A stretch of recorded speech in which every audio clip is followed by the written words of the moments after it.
Okay. Okay, hey everybody, it is time to introduce you to, I am so excited to bring you the valuable insights from associate broker and team leader, associate of Absolute Charm Real Estate Group. She's an attorney, speaker, B&B entrepreneur, and she is absolutely charming. Hi, Tammy. I'll take it. Thank you for that warm welcome. It is so nice of you to take the time out of your busy day and your busy life, especially now, to kind of give people an insight on what's going on in your part of the world. And if you could kind of share where you are, you're located, and what you do, and how you do it, that would be so helpful to all of us. I so appreciate it. Yeah, absolutely. We are in Fredericksburg, Texas, which is in the middle of Texas, about an hour and a half from Austin, an hour from San Antonio, in the hill country or the wine country of Texas. Of course, a lot of our wineries and all that's been shut down like everyone else lately, but they are actually opening back up as we speak pretty much. So we've been pretty fortunate here in Texas. You know, no area is going to remain unscathed, but we've been about as close to it as you could. We've had 5 total cases in our county, and 1 or more of those have recovered, and none are serious. So we've been really, really blessed there. But of course, we do have a lot of tourists coming from a lot of areas. We're a town of 11,000 people with about 1.5 to 1.7 million tourists a year coming to our town. So we're really an interesting mix of a small town, but think of it as a destination resort, and then you can kind of get a feel for what we do. Wow, that's amazing. You get a lot of traffic. So you have a lot of B&Bs, right? There's a lot of them here in our town. We represent about 150 at our service, Absolute Charm B&B Reservations, which is just absolutecharm.com. So we had that service before we got into real estate. So that's where we came up with Absolute Charm Real Estate, because we knew we'd be a new brokerage, because we started off as our own brokerage. And we knew we would be new, but we didn't want to at least be a completely new name to town. So we thought by keeping the Absolute Charm, which they knew us from the B&B side, at least we kind of had a presence here to get started. So that was in 2015 when Wes and I married, and later that year opened Absolute Charm Real Estate LLC, a brokerage. And in 2018, so then we started adding agents and growing. 2018, under 3 years, we were really fortunate to be the #1 brokerage in our MLS, #1 office in transaction volume. And then in 2018, we joined EXP Realty, because I said, man, I want to do a lot more than I can do in this little town. And this little town is amazing. It's like, I mean, it's an amazing town, but you go to conferences and you see these people doing all these deals and expanding. And I said, you know, to be able to expand, we need a better platform than doing it all on Wattash here. You know, going out and renting buildings and hiring more employees all over the country didn't seem real practical. So that's when we made the switch and moved over to EXP. That same year was the year that we hit #1. And last year, 2019, was an amazing year. We were really happy. We had 229 sides transactions that we did, and we're #1 in volume as well. But the great thing about it is that's the most anyone in our MLS had ever sold. Oh, so wow. We had a pretty big celebration about that. That's my cat. I love your cat. I love your cat. She's a sweet girl. So that's her tail going by. 2019 was a big watershed year with 229 deals. We took pictures with 229 balloons out in front of our office. And, you know, when it's a fine line in life. You don't want to brag, but at the same time, when you're running a team and you're marketing, you got to celebrate. Those guys worked really hard. That wasn't all me. That was a lot of people in that office, you know, busting their tail. So that was a huge year. And now here we are in 2020, and all things are new again. Well, you've been through shifts. I mean, it sounds like you went through a lot of changes in 2008 too. It seems like you were maybe ramping it up right as that was a mess in the Great Recession. But how do you think, what was the biggest main mindsets or things you did to shift out of that and to come out of that so strong? Well, you know, we were really lucky in one way.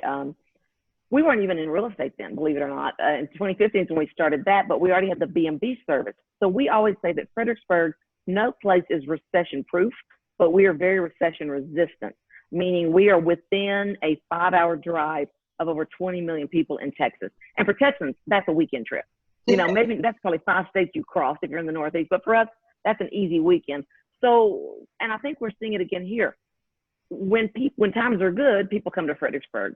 When times are bad, they can't go to Europe, so they even more so come to Fredericksburg because we're that easy drive. They don't need to get on an airline, and it's more affordable option for them. So, believe it or not, as of yesterday, we are 97% booked for this weekend. That was on Monday. We are 97% booked, and our B&B rooms are 150 rooms for this weekend in Fredericksburg. That's pretty crazy. That's awesome. That is awesome. That's a really good sign.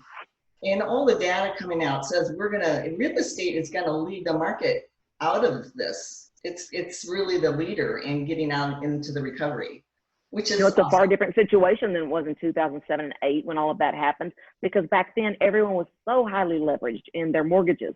And now the stats I'm seeing say that, I can't believe it, but they say over half of homeowners have 50% or more equity in their home. So everyone is not stretched as thin. They are not underwater on the value of their property. So then you're not going to find people willing to give away their property. They're going to slow down, stay the course, take the programs the bank has offered, work with whatever there's never been a better time to go. It's never been more true to say we're all in this together. We're all, and I've read a quote somewhere and I thought it was brilliant, though. It said, we may not be all in the same boat, but we are all in the same storm. So yes, everyone's situation is a little different, but we're all going through something, and things are not ideal. So the way I'm looking at it is I immediately kind of brought everything home and set this up as a war room here in my house. And I started saying, okay, let's go through bills. What's necessary? What's not necessary? Let's get a big calendar and mark anything that's deferred. Make sure we're keeping up with dates. I find it to be very reassuring, honestly, and calming to kind of feel control over. I may not like what's going on, but I'm not putting my head in the sand. I'm not going under the covers, and just closing my eyes. I'm going to attack this and be as proactive as I can. So I've been using it, our team has, to get as lean and mean as we possibly can. And I think if you go into it, that in reality, other than the lives lost, of course, and the human toll it's taking, hopefully we'll look back in 1 year or 2 years and say, as bad as that was, I took something from it. I made something good, and my business came out stronger, because in good times, we don't cut the fluff. We only cut the fluff when we have to, because it's not enjoyable, right? Right. Totally. Absolutely. I find that that's what I've been doing. And, with all the training at eXp Realty, I'm absorbing so much. I thought last week out of the summit, there was so much. You were speaking on the panel there. Gulu Bethke was right next to you. I was just so appreciative of all the leaders, both women and men, that I've met across the nation. And that's what, like Trisha Turner says, is a silver lining for me coming through this time. It's introduced me to leaders that help me be stronger through this. And that's why I want to share with other people, and my sphere and your sphere gets to get that, and everybody gets to get that positivity and education, and it helps them make better decisions. Absolutely. You've got this time, you can either wallow, or you can say, what are the trainings? How can I sharpen the saw? What skills can I upgrade? What fat can I trim and not spend money on anymore? Did I bring it over here? I think I put it under the table, but I'm reading the book right now, Profit First, which is life-changing. Anyone, and hang on, I'll get a copy. It's right here. That's the beauty of being on a Zoom call in someone's house. You can just go pick it up. It is the best book ever. And I've recommended a lot of books in my time, but honestly now I would say throw them on the trash if you have to go get this one. I heard about that. I need to get that one. I got recently the one, Ask, because I mean, that's a lot of what people have to do nowadays. They can't be afraid to ask for anything, right? I mean, everybody I've reached out to so far, 100% have agreed to let me interview them, which is such a blessing. But nothing would have come of that if I didn't ask. If you don't ask somebody with an expired listing, to try and help them sell that, you never know. Or for 100%. Oh no, you're exactly right, 100%. And like the key of this book, I said, Atomic Habits I've read. I've had this book recommended to me many times in passing by coaches and what have you. And I said, they should have said, put down what you're reading before this call is over, log on and buy this, because what it does is it talks about, and I find realtors, we're some of the worst. We're running our own business in some way, all of us in some level, right? Whether we're solo, running a small team, a big team, a brokerage. And what this talks about is generally accepted accounting principles teach you that profit equals revenue minus expense. It says, let's flip that. So revenue minus profit equals expense. Take the profit first. You have to determine what you're going to have to live. And then once you have the expense number, you will find a way to run your business within it. I said, how many of us 6 months ago thought something that we've given up now was mandatory? We couldn't live without it. COVID taught us we don't need it. There's never been a better time, you think I wrote the thing, to read this, because we're going, you're right. If I'm given X dollars to run my team or my personal business, I'll find a way. And guess what? That means the difference is you actually have some money to show in the end, or we dump it all into operations and we spend it all, feeling good that we are plowing back into our business.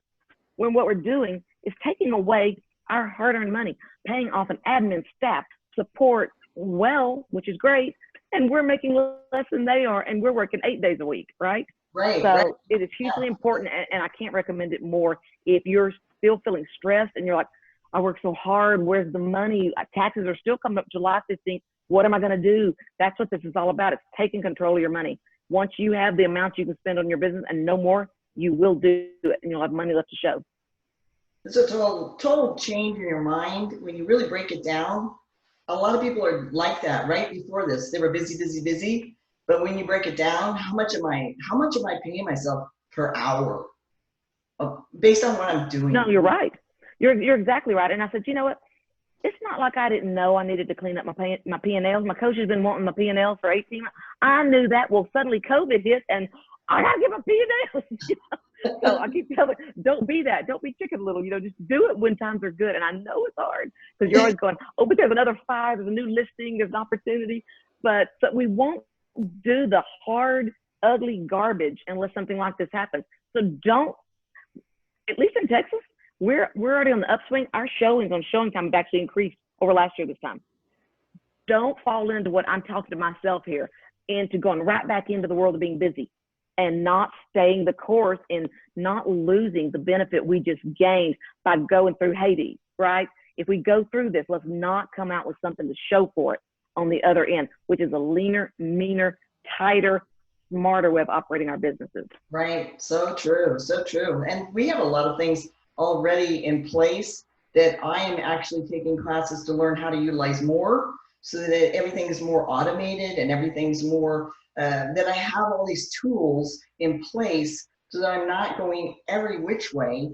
I can get assistance from them like crazy, and before I even knew how much they do, before I buy something else, because I tend to like shiny objects. We all do. So we all do. And how many times I've said, how many times in the past, at least 100 times in my life, I've said, if the world would just stop for 2 weeks and freeze frame and let me kind of keep doing my thing, this is the closest I think we're going to get. Of course, the way things are going, who knows this year what's going to happen. But I feel like we've got the closest to that. So everyone's giving everybody space to do their thing. And I thought, if I don't clean up my checklist, my processes, my systems, don't get overwhelmed, don't do everything in one day, but time block out a little bit to work on that, I'm going to be kicking myself when we're back off to the races. Clean up those things that you've always said, if I only had the time. You got more time now than you're going to have. That's right. That is so true.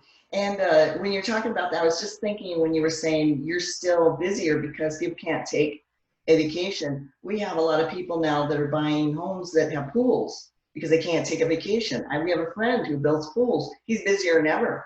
The mountains here, the White Mountains here, are busy. So it's so true. I think that it's interesting to me how the majority of news on TV is not showing that picture.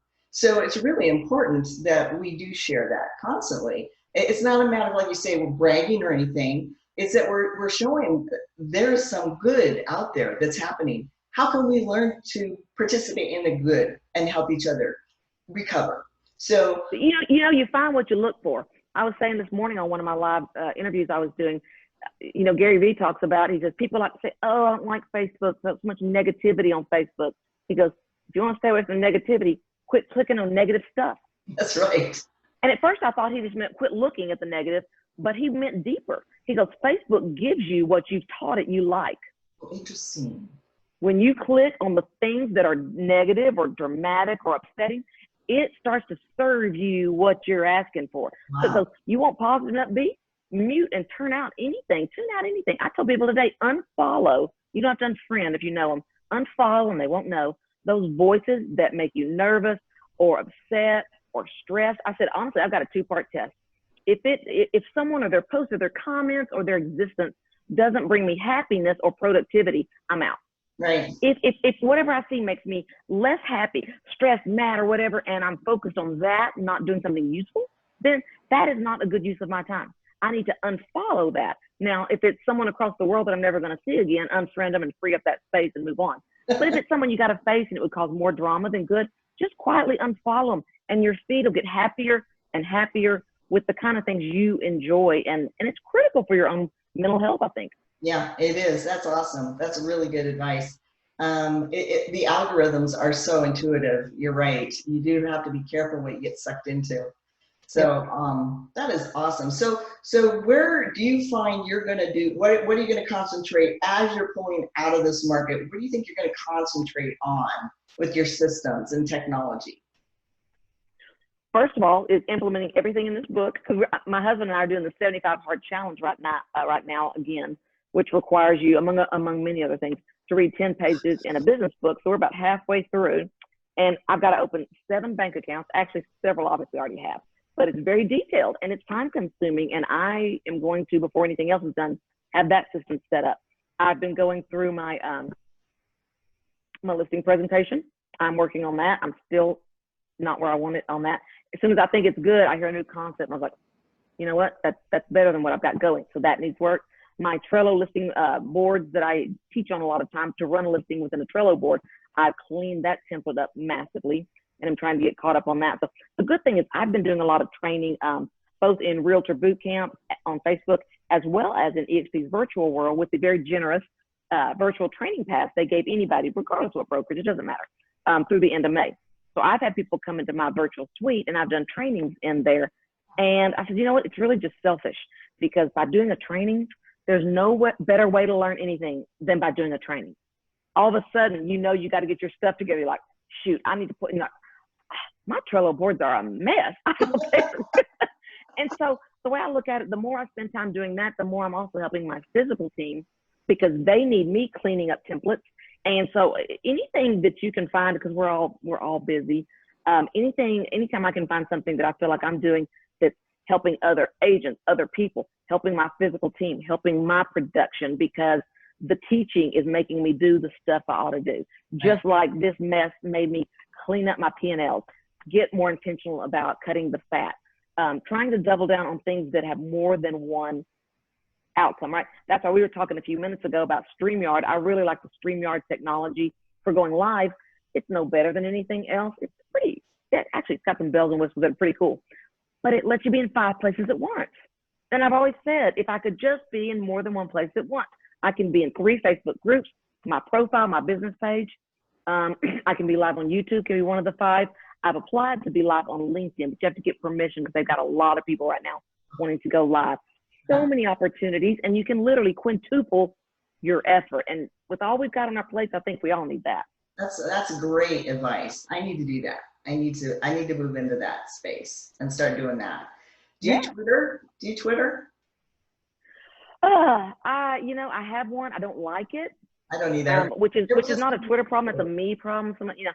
Twitter, it feels like I've talked to my younger daughter about it, who uses Twitter a lot. It feels like you're throwing something out in a black hole. You're like, I wonder if anyone ever saw that or heard that. It takes a lot of patience, I think, to do that. And my daughter at one point brought up a great point, because she's had things get thousands of retweets and all of this, and she messes around with it, but she goes, no, you're trying to do something that's extremely difficult. You're trying to post original content and have it go viral, have people even see it, versus she goes, what I'm doing is finding something that's already viral, that I have an interest in. I make a comment. People start fighting with me, tweeting with me, sharing my thing, liking my thing. She goes, that's where, and it was just interesting. She wasn't trying to have a business strategy. She just goes, in reality, that's when you see traction there. It's really hard, to start from zero and put your tweets out there and hope anyone sees it. Yeah, yeah. Well, we're YouTubing more and starting to use LinkedIn more, but we have to just, you know, like you say, it's so easy to go from Instagram and just push a button and let it go to Facebook. That's really cool. It is, and you know, we all struggle with this thing of we need to be everywhere, right? And we do, because these platforms all have their audiences. At the same time, we struggle with bandwidth. It's like, do I continue to do a really great job on 2 or 3, or do I try to bring this one in?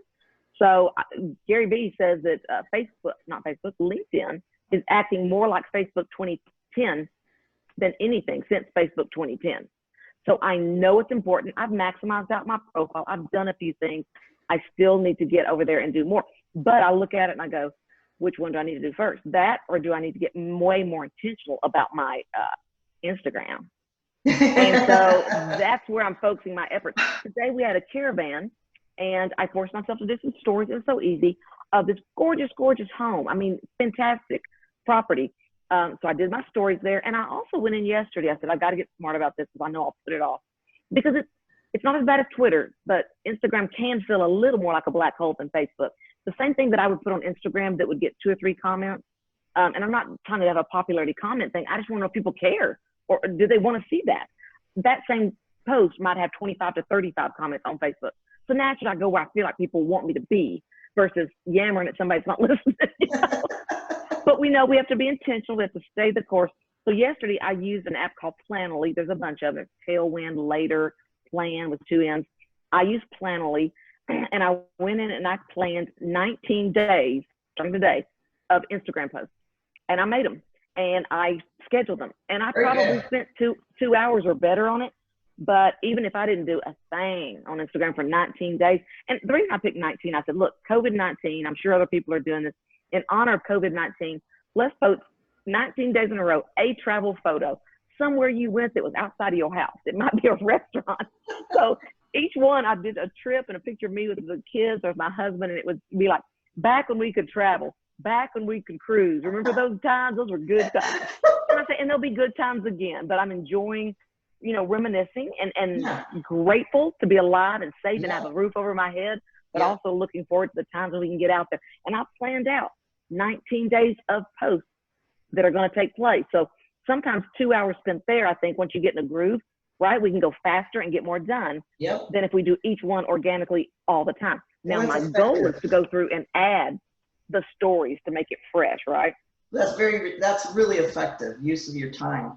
And that's the neat thing is the leveraging that we're learning to do is, and I did the same thing, because I had all this training, I had some projects we had to do, finishing everything COVID related. And so I had some help getting Planoly going and getting my Instagram all set up. So it looks really different. But I thought, well, this is kind of neat, because we'll experiment and see the reaction out there versus before. And if that doesn't work, we'll try something else. Well, and you know, you've also got to be a little bit thicker skinned. And I mean, I'm from the South. We're, you know, so we're very genteel and we're very polite. So when anybody's mad at you, doesn't like you, that's a big problem. So I'm trying to get over that, because not everybody can like you, or you're saying nothing. And again, that same younger daughter, one time, she told me about my drive videos I did. She goes, quit saying in my opinion, or this is just what I think. She goes, you can say that once at most. She goes, but if someone's listening to you, it's because they expect you to have an opinion. Quit apologizing for having an opinion. I was like, you know what? You're right. I'm being too polite. They want you to have something to say. It can be as nice as it could be, but you can't make everyone happy. And in this environment, people are on edge. And I just posted, everyone stop it. Whether you are just adamant that everyone must wear a mask 24/7, whether you think no one should ever make you wear a mask, I really don't care. I'll float somewhere in between. I don't know. But just have a little compassion and grace that you feel the way you feel. Others feel differently. We're going to work it out together. Just as vitriol and just attacking is not cool. You're right. You got to all just take a breath. You're right. It's actually stress. It's people reacting to things. They don't even realize it until they stop and think about, what is this feeling? Where's it coming from? Well, you know, and I pulled up just to see from that Instagram I did this morning. Sure enough, I had a realtor writing, I love that house, messaging back to my stories from what I did. So this is another, my daughter went to a caravan the other day, and she just did a few little shots. She goes, I didn't show the address. I didn't let them know the price. She had 5 people that follow her on Instagram write and say, where is that? Give me more info. She goes, these are people I know here in town to some level or the other. And I had no idea they were looking for property. Now they're on my radar. It may not be today, but they're in conversation with me now about when they would want to, and is the one I showed in their budget or not. And she goes, what a great door opener that Instagram has been. So I know we all have to get, whether we like it or not, it's kind of like whether we like video or not, doesn't matter. Whether we like Instagram doesn't matter. We got to do it. It's so true. It's so true. And like you said, you know, it's there. You can use it or not. I think that you're right. We need to utilize everything because it's all about sharing and caring. And your niche might be different than somebody else's niche. And so you need it all. And you can't worry about what people think. Yeah, and you know, I've had people reach out to me from Instagram more than I would think. I got a respectable presence on there, but I still consider it lame versus what I know I could do. And so when I have people reach out, I think, man, what if I was really maximizing this platform? I was like, you found me on Instagram, not on Facebook, because I mean, I think I'm just so lame on there. And they're like, no, I watched your video series on IGTV, and I've only got a few. I need to do 10 times more. But right, the ones I did at least got me into conversation with agents that I'm now working with, and it's been an incredible opportunity. So I think this is awesome because I am learning so much from the leaders that are out there across the nation. And everybody knows a little bit more on some subject than another. And when you throw it all on the table, it's so much more effective, right? You get that learning curve so much quicker. So I am so grateful. It's hard to explain to people. I'm just really grateful that I'm in this place, and this happened right before the pandemic. We made the move to EXP a year, like two years now. Actually, no, a year and a half ago. So not very long ago, but our income tripled. We were on a roll before this happened. And I was an appraiser for over 25 years, but I ended up with problems, you know, like I came out of the last Great Recession burnt out. Seriously, it was traumatic because I was reviewing appraisals. I was in a 10 by 10 room, and I had to get a hiatus. So I opened up a spa. Then my back got broken. Then I had a tumor removed, had a full hysterectomy. You know, it's like grief, girl. You know, tell me about it. You got to learn to shift, and negative energy will get you nowhere in life. You just have to let that. Eventually, after I got that back brace off, I was like, okay, I'm gonna make this work. I'm gonna utilize anybody who'll help me, and just coming from that shift to a humbler place has just dramatically helped me, my family, and like you said, it's not just about making a bunch of money. It's about wealth. You can't give if you don't have. You just can't. You can't give more. So I think the whole mindset shift, being around you guys is really helping me. So I just have to say thank you so much. Hey, it's a two-way street, right? You know, the rising tide raises all ships, and I feel like we're really in a very good bay, let's call it, for sure, with some really great minds who are willing to share and give what they have out of that. Well, we talk about the abundance mentality, not the scarcity mentality. And that's super important. And, you know, another thing I find is just sometimes we can't really do it as much right now, but keep this in mind. Being around people. Who have you ever been around in the past that, you know, you see what they post online or you see what they do with their listings, and you can just get so annoyed in some way or the other, and then you'll see them out and about, and everybody's nice as can be, and you go, oh yeah, they're not that bad. The human nature is we build things up, and then you see them, you go, oh yeah, they're actually pretty cool, and they were nice, and I was nice, and it's all fine. And then the point is, so you got to watch yourself, or you can make yourself miserable feeling those feelings at that moment and not realizing that you're going to get past it and it's not going to matter. Yeah, that's so true. Good point. All good stuff. So, okay, people can go to Absolute Charm, because I'm gonna come out there. As soon as we can travel, I'm gonna get one of those B&Bs and visit you out there. Come on out. AbsoluteCharm.com, and then you can find me on almost every medium at Tammy Pack Talks. Awesome. Thank you so much, Tammy. Thank you for having me. I've enjoyed it. This has been fun. And we'll talk to you soon. Sounds good. Talk to you later. Bye.